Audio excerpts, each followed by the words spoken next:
Friends, आप कैसे हो? भगवती सिटी कॉलेज की ऑनलाइन क्लासेज में आपका स्वागत है। आज हमारी जो क्लास रहेगी वो बीएससी थर्ड ईयर के अंतर्गत पेपर जो हमारा थर्ड है वो पेपर थर्ड कौन सा है? डेवलपमेंट बायोलॉजी यानी कि डीबी का पेपर है।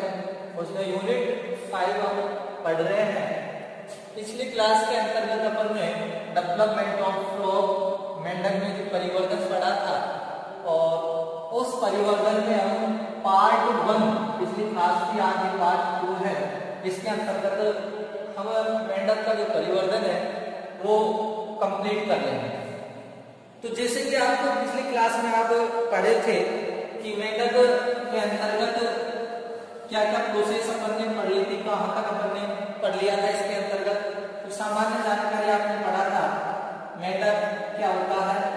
यूनिसेक्सुअली होता है, जिसके अंतर्गत नर एवं मादा प्राणी है वो अलग अलग होते हैं और इनमें नर के द्वारा शुक्रजनन क्रिया के द्वारा स्पर्म का निर्माण होता है और मादा में जेनेसिस के द्वारा ओवम का निर्माण होता है।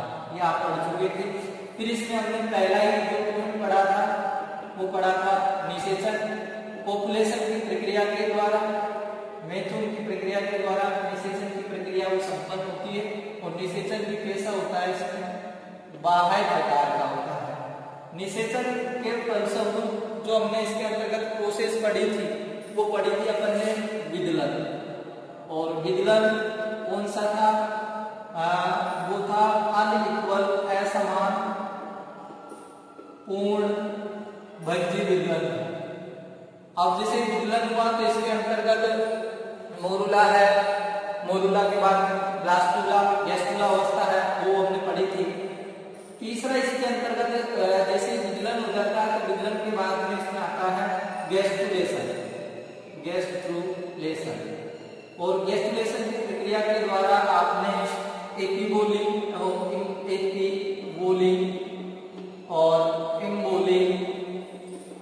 और इंगोली के अंतर्गत भी आपने 2 पढ़ी थी।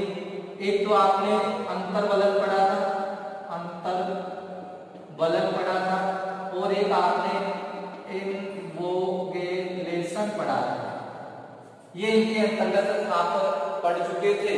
उसके बाद में हमारा आज चौथा जो टॉपिक रहेगा वो रहेगा पोस्ट गैस्ट्रुलेशन। ये आज हमको पढ़ना है। तो पोस्ट गैस्ट्रुलेशन से स्टार्ट करेंगे और ये जो प्रक्रिया मैंने आपको बताई है ये आप पिछले वीडियो में है वो पढ़ चुके थे। आज का हमारा जो चौथा इसका पॉइंट रहेगा परिवर्तन का वो है पोस्ट गैस्ट्रुलेशन यानी कि पश्च गैस्ट्रुला की अवस्था है जिसे हम बोलेंगे।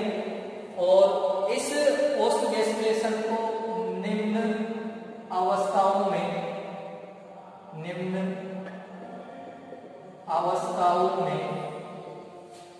या अपन कह सकते हैं इसके अंतर्गत निम्न अवस्थाओं में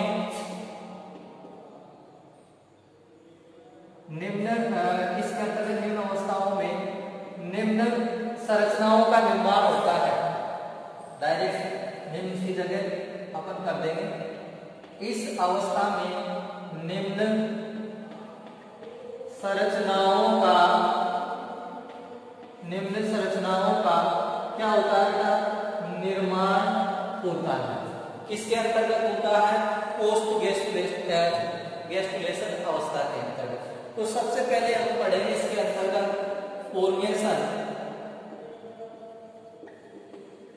ऑफ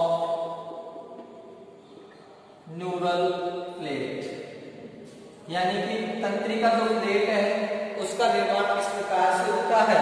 यानी कि एम्ब्रियो के अंतर्गत जो इसका पूर्ण होता है, एम्ब्रियो के अंतर्गत जो एक्टोडर्म होता है, एम्ब्रियो के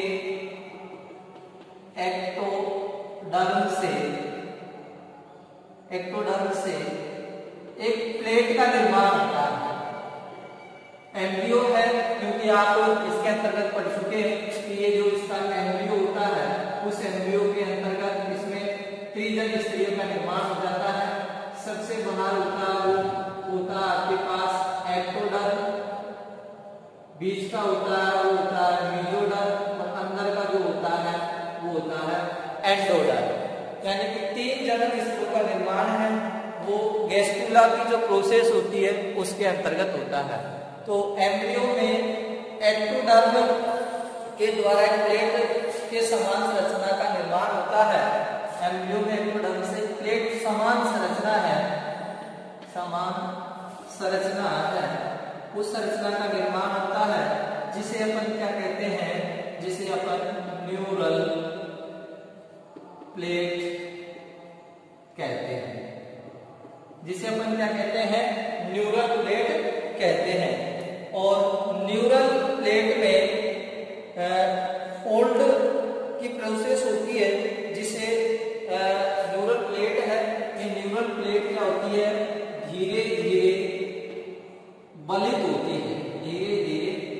होती है, जिसे फोल्ड कहते हैं। और उन फोल्डों को न्यूरल फोल्ड बोलते हैं। और इन न्यूरल फोल्डों से न्यूरल ट्यूब बनती है। क्या बनती है, इनसे न्यूरल ट्यूब बनती है। और इसको आप इस प्रकार से समझ सकते हैं डायग्राम से। अगर आप समझना चाहेंगे तो यहाँ आप देखेंगे कि इस प्रकार से आपकी क्या होती है, एक्टोडर्म होती है। और इस एक्टोडर्म के अंतर्गत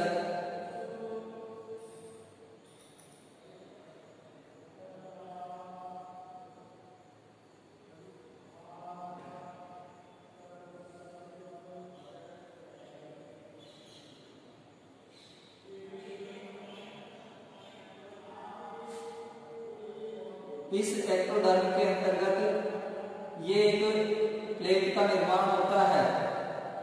और इस प्लेट को हम न्यूरल प्लेट के नाम से जानते हैं। ये आपकी एक्टोडर्म है। और ये जो प्लेट बनी है, इस प्लेट को हम किसके नाम से जानते हैं, न्यूरल प्लेट के नाम से जानते हैं। किस नाम से जानेंगे इसको, न्यूरल प्लेट के नाम से जानेंगे। और ये हमारा जो डायग्राम है, ये जो डायग्राम है, ये ए डायग्राम है। और ये पोस्ट गैस्ट्रुलेशन होता है, उसके फलस्वरूप होने वाले परिवर्तन होते हैं। और इसके अंतर्गत ये क्या है, नोटोकॉर्ड होती है। इसके अंतर्गत ये क्या होती है, नोटोकॉर्ड होती है। अब इसमें धीरे धीरे क्या प्रोसेस होती है, इसमें न्यूरल ग्रोव और न्यूरल खांच बनती है। तो दूसरी इस प्रोसेस के अंतर्गत ये इस प्रकार से एक्टोडर्म है। और उस एक्टोडर्म के अंतर्गत इस प्रकार से ये एक ग्रोव की प्रोसेस में जाती है। और ग्रोव की प्रोसेस में जैसे ही जाती है तो इससे के द्वारा एक न्यूरल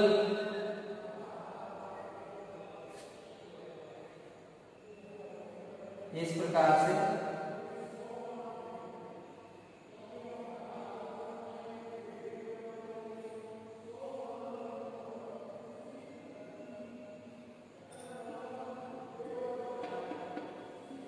ये जो बना है इसको हम न्यूरल ग्रोव, ये तो कहलाता है न्यूरल ग्रोव। ग्रोव का मतलब होता है खांच। और इसको हम बोलते हैं न्यूरल फोल्ड, यानी कि तंत्रिका बलन। ये एक्टोडर्म होता है। और यहाँ इस प्रकार से ऐसी क्या होती है, इसमें नोटोकॉर्ड होती है। ये इसके अंतर्गत ऐसे क्या होती है भाई, नोटोकॉर्ड होती है। और नोटोकॉर्ड का हम फॉर्मेशन भी बताएंगे। इसकी सेकेंड प्रोसेस है जिसका जो निर्माण होता है वो मेसोडर्मल सेल से होता है। कोर्डो मेसोडर्मल सेल्स होती है, उनसे किसका निर्माण होता है, नोटाकोड का निर्माण होता है। उसके बाद में जो सी होगा, उस सी के अंतर्गत क्या होता है कि ये जो सेल्स होती है, ये जो सेल्स होगी ये इस प्रकार से व्यवस्थित होगी और व्यवस्थित होने के साथ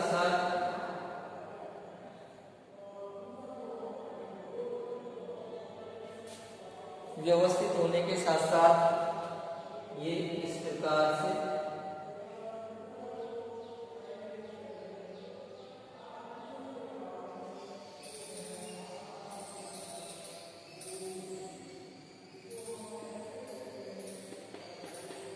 ये तंत्रिका बलन बन जाता है। ये पूरा इस प्रकार से मतलब कवर हो जाता है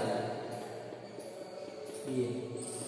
और उसके बाद में ये जो न्यूरल ट्यूब है यहाँ से मतलब क्या हो जाएगी, अलग हो जाती है, यानी कि सी। और इसके अंतर्गत ये वही, इसके अंतर्गत क्या होता है, ये नोटोकोड होता है। ये क्या है, नोटोकोड है और इसका ये सी टाइप है। उसके बाद में जो इसमें परिवर्तन होता है, अच्छा इसको यहाँ बताता हूँ मैं। इसके बाद में जो परिवर्तन होगा वो इस प्रकार से इसके अंतर्गत परिवर्तन होगा, यानी कि ये जो सेल है, कौन सी, ये एक्टोडर्म की जो सेल है, यहाँ से ये अलग हो जाता है और ये तो बन जाती है वही एक्टोडर्म। और ये जो आपके बना है ये बन जाती है इस प्रकार से न्यूरल ट्यूब। और ये इसको बोलते हैं अपन न्यूरोसेल। और ये इस प्रकार से बनती है और ये क्या बनाती है आपकी, ये न्यूरल ट्यूब होती है। और वो इधर की ओर क्या होता है इसका, वही नोटाकोड होता है। और ये यहाँ पर जैसे ऊतक वगैरह, कनेक्टिव टिश्यू वगैरह है वो पाए जाते हैं। इसके चारों तरफ संयोजी ऊतक है वो पाए जाएंगे। यहाँ पर ये चारों तरफ है, ये संयोजी ऊतक यहाँ चारों तरफ पाए जाते हैं। इसको अपन न्यूरोसेल कहते हैं। और ये जो बनता है इसको हम किसके नाम से जानते हैं, न्यूरल ट्यूब के नाम से इसको हम जानते हैं। अब आपके पास जो आता है खोखली संरचना बन जाती है जिसको हम न्यूरल ट्यूब बोलते हैं। ये तो न्यूरोसेल हुआ, इसको बोलते हैं हम न्यूरल ट्यूब। तो ये इसके अंतर्गत हुआ फॉर्मेशन ऑफ न्यूरल प्लेट। तो न्यूरल प्लेट का फॉर्मेशन क्या होता है, एक्टोडर्म की जो सेल्स होती है वो क्या हो जाती है, चपटे आकार में क्या हो जाती है, व्यवस्थित हो जाती है, जिनको हम किसके नाम से जानेंगे, न्यूरल प्लेट के नाम से। सेकेंड जो इसके अंतर्गत वो टाइप आता है वो आता है फॉर्मेशन ऑफ न्यूरल ट्यूब। अब इस न्यूरल ट्यूब का फॉर्मेशन कैसे होता है कि न्यूरल प्लेट जो होती है वो एक ग्लोब यानी कि खांच बनाती है। और वो खांच कैसे बनेगी, जब इसके अंतर्गत वलन की प्रोसेस होती है, फोल्डन की प्रोसेस होती है और धीरे धीरे ये खांच होती है वो क्या है, नीचे बढ़ती जाती है। फिर उसके बाद में ये खांच है इनसे क्या हो जाती है, अलग हो जाती है, एक्टोडर्म बिल्कुल अलग हो जाती है। और ये जो बनती है इसको न्यूरल ट्यूब बोलते हैं। और इसके मध्य में जो गुहा होती है उसको न्यूरोसेल के नाम से जाना जाता है। तो पोस्ट गैस्ट्रुलेशन के अंतर्गत formation of neural plate, formation of neural tube, यानी कि दो का के अंतर्गत क्या होता है, निर्माण होता है। इसके बाद में पोस्ट गैस्ट्रुलेशन के अंतर्गत दो और का निर्माण होगा जिसको हम बोलते हैं फॉर्मेशन ऑफ नोटाकोड और फॉर्मेशन ऑफ प्रिमिटिव इंटेस्टाइन। इनका निर्माण इसके अंतर्गत होता है। तो सेकंड और उसके बाद में थर्ड जो आता है वो आता है इसमें फॉर्मेशन ऑफ नोटाकोड। तो नोटाकोड है, उस नोटाकोड का फॉर्मेशन किसके द्वारा होता है, कोर्डोमीजोडर्मल सेल्स होती है उनके द्वारा इनका निर्माण होता है। एक मोटी छड़ समान अवस्था बन जाती है, यानी कि इनका जो निर्माण होगा वो होता है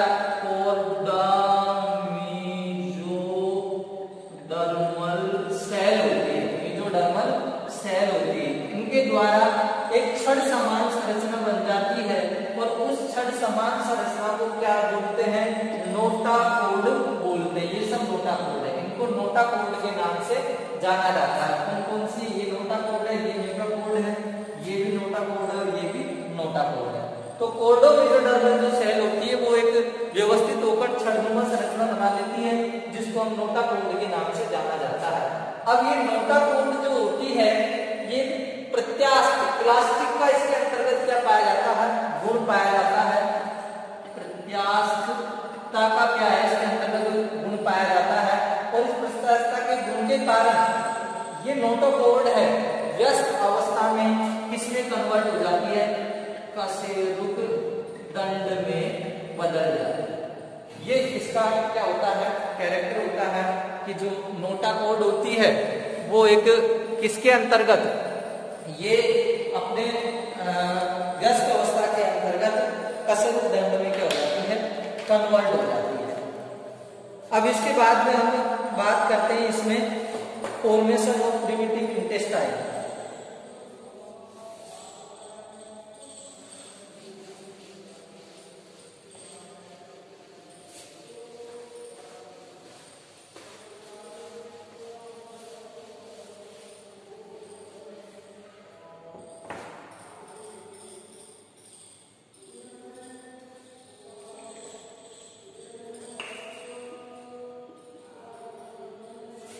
फॉर्मेशन ऑफ प्रिमिटिव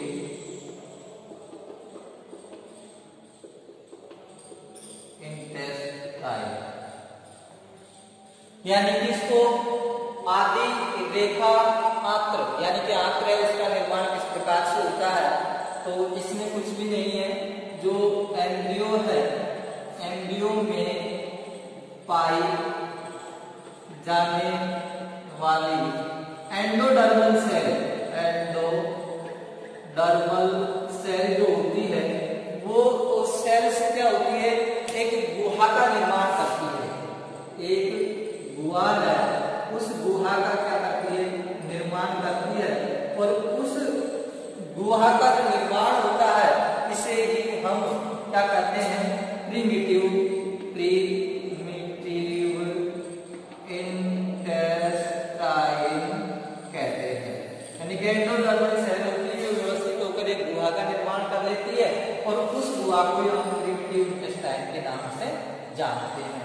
तो ये पोस्ट गैस्ट्रुलेशन के अंतर्गत जो आपके फॉर्मेशन ऑफ न्यूरल प्लेट है, फॉर्मेशन ऑफ न्यूरल ट्यूब है, फॉर्मेशन ऑफ नोटाकोड है, फॉर्मेशन ऑफ प्रिमिटिव इंटेस्टाइन है। यानी कि आप इनको दोनों को एक पार्ट में मैंने पीडीएफ में दे रखा है, जिसे आपको मैंने अलग अलग इसमें बता दिया है। तो यहाँ पर क्या है, ये 4 पार्ट में हो जाता है और उन पीडीएफ के अंतर्गत 3 में किया गया है, क्योंकि इन दोनों पार्टों को एक ही मैंने बताया है। अब हम आगे की ओर जैसे ही बढ़ते हैं तो इसके अंतर्गत फॉर्मेशन ऑफ टेल वर्ड होता है। एक बार आपको मैं इसमें भी बता देता हूँ, इसके जो डायग्राम है उससे मैं बता देता हूँ कि अब आपका जो गैस्ट्रुला है वो कैसा हो गया है। तो देखेंगे आपका जो गैस्ट्रुला है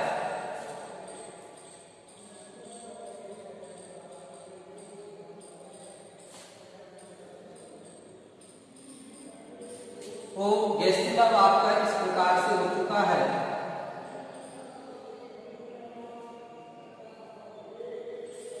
एक मिनट, इसमें ये आपको इस प्रकार से सेल है वो क्या करनी है, व्यवस्थित करनी है। कोशिका है, ये क्या है, ब्लास्टोमिया है।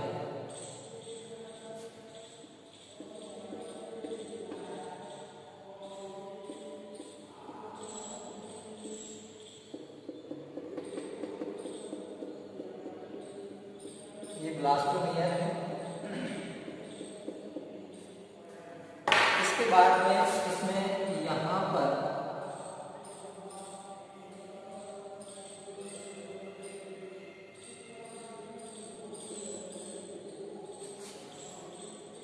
ये फिर इसकी क्या हो जाती है, मेसोडर्मल सेल हो जाएगी।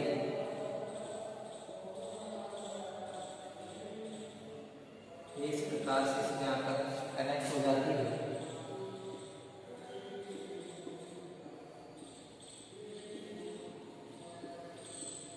ये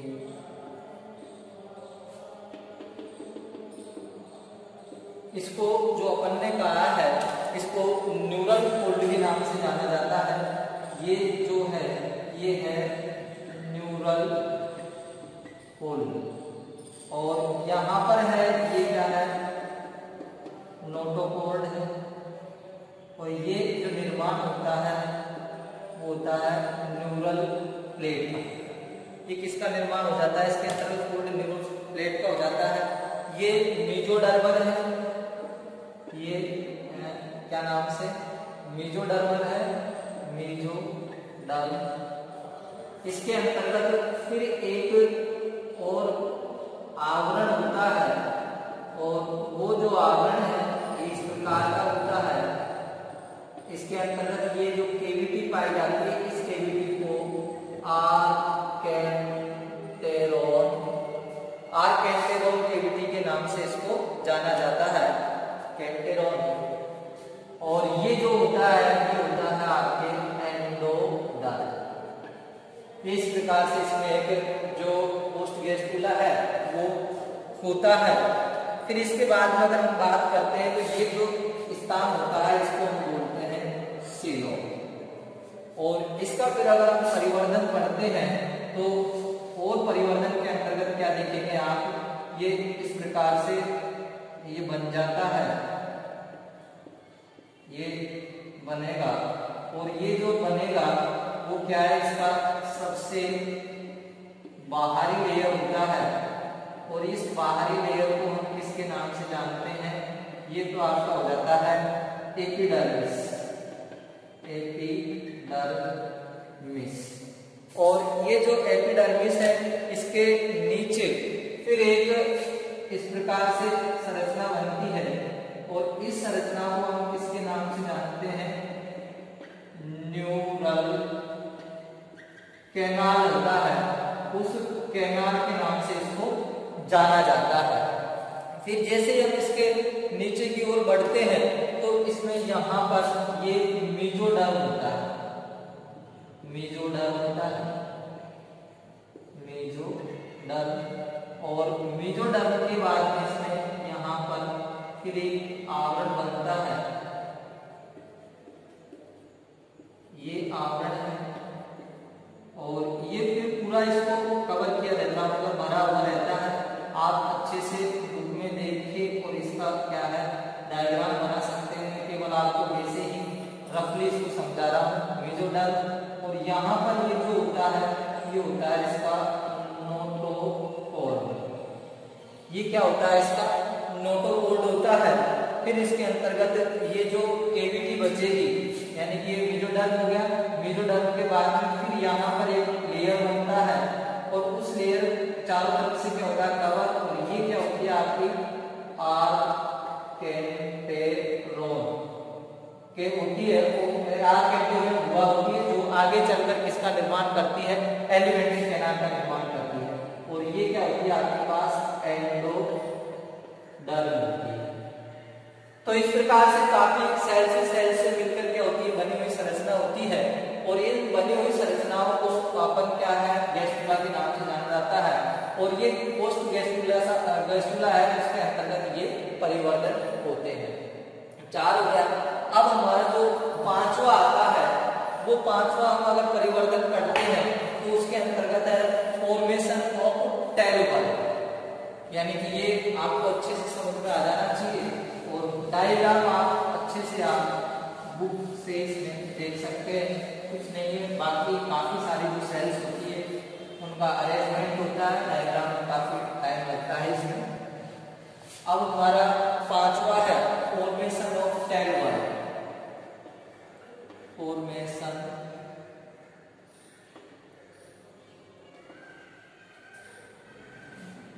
ऑफ टेरुबल।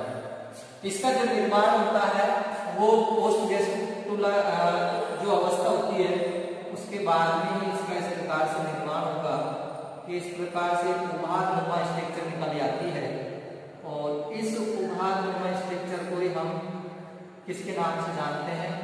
पहले वर्ड के नाम से जानते हैं, ये है टेल वर्ड, और ये इस प्रकार से इसमें ये गिल्स होते हैं।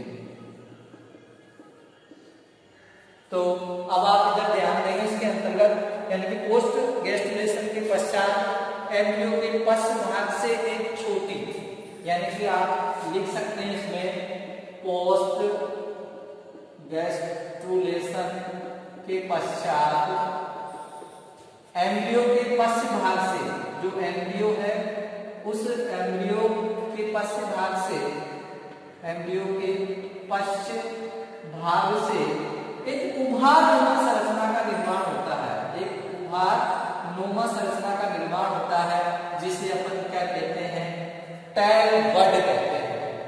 जो टेल बड के द्वारा लार्वा में टेल का निर्माण होता है। ये जो टेल बड होती है, इससे जो मतलब आगे की जो अवस्था होती है वो लार्वा अवस्था होती है, और इस लार्वा अवस्था के अंतर्गत इस टेल बड से टेल का निर्माण होता है, जिसे हम पुच्छ कहते हैं। क्योंकि जो मेंढक है, मेंढक के अंतर्गत लार्वा अवस्था पाई जाती है, और उसको कहा जाता है टेडपोल लार्वा। इस लार्वा में क्या एडेप्टेशन होते हैं, इसमें पुच्छ पाई जाएगी, जो मतलब तैरने का कार्य करता है, और तैरने के साथ साथ ही ये श्वसन है वो गिल्स के द्वारा करता है। तो ये पांचवा हो गया हमारा फॉर्मेशन टेल वर्ड। छठा जो इसके अंतर्गत है वो है हैचिंग। हैचिंग के अंतर्गत क्या होगा, अब ये जो पोस्ट गैस्ट्रुलेशन अवस्था या जो आपके टेल वर्ड बनी है, इस एम्ब्रियो के चारों ओर पाया जाने वाला जो आवरण होता है, यानी कि ये जो घूर्ण होता है एम्ब्रियो, इसके अंतर्गत ये जो संरचना होती है, ये चारों ओर से क्या होता है, कवर रहता है। इसके अंतर्गत जो आवरण होता है, और वो आवरण क्या होता है, हट जाता है, और ये हटने की जो प्रोसेस होती है, ये हैचिंग, इसको बोला जाता है स्फुटन। स्फुटन के नाम से भी इसको जाना जाता है। तो ये आवरण हटना क्या कहलाता है, हैचिंग कहलाता है। उसके फलस्वरूप जो अवस्था निकलती है उसको हम क्या कहते हैं, लार्वा कहते हैं। और ये जो लार्वा होता है, इसका नाम होता है टेडपोल, जो कि एक स्थल में ना रहकर जल के अंतर्गत रहता है, और इसमें जल में रहने के लिए क्या है, कुछ एडेप्टेशन पाए जाते हैं, और वो एडेप्टेशन कौन कौन से हैं, कि मैं यहाँ लिख सकता हूँ, लार्वा के अनुकूलन, अनुकूलन क्या अनुकूलन है, एक तो इनके अंतर्गत क्या है भाई, गिल्स पाए जाते हैं, ये अनुकूलन होता है। दूसरा इनके अंतर्गत क्या पाई जाती है, कुछ पाई जाती है, जिससे क्या करते हैं, तैरते हैं। तीसरा इनके अंतर्गत जो एडेप्टेशन होता है वो होता है लेटरल लाइन सिस्टम। ये लेटरल लाइन सिस्टम होता है, ये संवेदनाओं को क्या करता है, ग्रहण करने का कार्य करता है। ये इसके अंतर्गत अनुकूलन है वो पाया जाता है। साथ ही ये जो जलीय माध्यम में रहता है, और जलीय माध्यम में जब रहता है तो ये क्या होता है बेटा, शाकाहारी होता है। शाकाहारी का मतलब क्या है, जल में ये शैवाल है, कवक है, इनको अपने भोजन के रूप में क्या करता है, ग्रहण करता है। साथ ही मैं बात करता हूँ, जल में ये अमोनिया का क्या करता है, निष्कासन करता है, इसलिए इसको अमोनोटेलिक प्राणी के नाम से भी जाना जाता है। अमोनोटेलिक प्राणी के नाम से भी जाना जाता है। लेकिन जैसे ही ये लार्वा अवस्था से बाहर निकल के आता है, तो व्यस्क में जैसे ही परिवर्तित होता है, तो ये यूरिया का निष्कासन करने लग जाता है। जब एक कंप्लीट मेंढक बन जाता है, जो स्थल में भी रह सकता है और जल में भी रह सकता है। तो ये इसके क्या है, अनुकूलन की क्या है, कुछ विशेषताएं होती है। एक विशेषताएं हम लिख सकते हैं, इनका जो शरीर होता है वो सिर, वक्ष व पुच्छ में क्या रहता है, डिवाइड रहता है। ये इसके लार्वा के क्या है, अनुकूलन। तो ये इस प्रकार से इसका परिवर्तन हो गया। अब कल हम क्या पढ़ने वाले हैं, नेक्स्ट पार्ट के अंतर्गत मेटामॉर्फोसिस। और मेटामॉर्फोसिस के अंतर्गत क्या होता है बेटा, कायांतरण जिसको बोलते हैं। और कायांतरण में क्या होगा, छोटा सा टॉपिक है ये, जिसमें क्या है कि जो लार्वा अवस्था है वो एडल्ट यानी कि वयस्क में परिवर्तित होती है। और ये इसके अंतर्गत दो प्रकार का कायांतरण होता है, एक तो होता है पूर्वगामी कायांतरण और एक होता है इसके अंतर्गत पश्चगामी या प्रतिगामी कायांतरण के नाम से जिसको जाना जाता है। तो ये सब चर्चा है हम कल की क्लास में करेंगे, आज की क्लास में बस इतना है।